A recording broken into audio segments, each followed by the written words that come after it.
বাংলাদেশ ক্রিকেটের জন্য অশনি সংকেত। 2027 বিশ্বকাপের বাছাই পর্বে খেলতে হবে বাংলাদেশকে।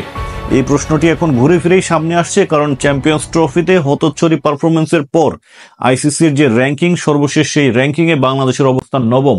2027 বিশ্বকাপের র্যাঙ্কিংয়ের শীর্ষে 8 দল, র্যাঙ্কিংয়ের শীর্ষে থাকা 8টি দল সরাসরি কোয়ালিফাই করবে চূড়ান্ত পর্বের জন্য, এবং বাকি দলগুলো, বাকি 6টি দল খেলবে বাছাই পর্ব থেকে উত্তরে এসে খেলবে আইসিসি 2027 বিশ্বকাপ। এবং সেখানে আবার জিম্বাবুয়ে অটো কোয়ালিফাইড, কারণ স্বাগতিক দেশ হিসেবে সাউথ আফ্রিকা এবং জিম্বাবুয়ে দে আর অটো কোয়ালিফাইড। সো বাংলাদেশ কি পারবে সামনের যে বিশ্বকাপ 2027 বিশ্বকাপে খেলতে?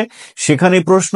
সম্প্রতি দীনেশ কার্তিক মন্তব্য করেছেন, বাংলাদেশ সাকিব আল হাসানের পর অনেকটাই আয়ারল্যান্ড এবং জিম্বাবুয়ের কাতারে চলে গেছে। সেটা নিয়ে যখন বিশ্লেষণ করছিলাম, আলোচনা করছিলাম, অ্যানালাইসিস করছিলাম, তখন দেখলাম যে সত্যি তো তাই। বাংলাদেশের র্যাঙ্কিং এখন 9 এবং বাংলাদেশের পেছনে আছে ওয়েস্ট ইন্ডিজ। তাদের সাথে বাংলাদেশের রেটিং পয়েন্টের ব্যবধান মাত্র 2, অর্থাৎ বাংলাদেশের আগে থাকা আফগানিস্তানের রেটিং পয়েন্ট হচ্ছে 85 এবং 9 নম্বরে বাংলাদেশের রেটিং পয়েন্ট 80 এবং 10 নম্বরে ওয়েস্ট ইন্ডিজের রেটিং পয়েন্ট হচ্ছে 78। প্রশ্ন হচ্ছে 2023 বিশ্বকাপে কিন্তু ওয়েস্ট ইন্ডিজ খেলতে পারেনি, এই বাছাই পর্বের গন্ডি পেরোতে হতে পারেনি বলে সেবার কিন্তু জিম্বাবুয়ে মার্জিনালি হেরে গিয়েছিল এবং আফগানিস্তান চ্যাম্পিয়ন হয়ে তারা কোয়ালিফাই করে বিশ্বকাপে।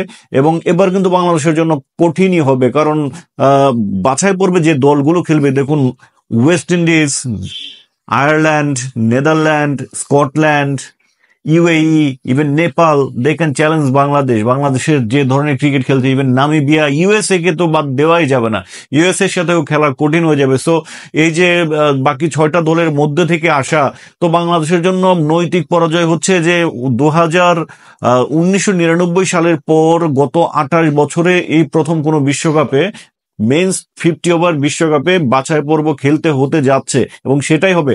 এবং অশনি সংকেত এই জন্য যে বাংলাদেশ সর্বশেষ 3টা সিরিজ, হোম সিরিজ, যেখানে Bangladesh Bharat, Pakistan, south Africa, Australia সব দেশকেই হারাচ্ছিল, ইংল্যান্ডকে হারাচ্ছিল, সেই হোম সিরিজে বাংলাদেশ কিন্তু পরপর 3টা সিরিজে হেরেছে আফগানিস্তান, ইংল্যান্ড এবং সাউথ আফ্রিকার কাছে। So scenario is not good for Bangladesh. So এভাবে যদি চলতে থাকে, বাংলাদেশের ক্রিকেট কোথায় গিয়ে থাকে?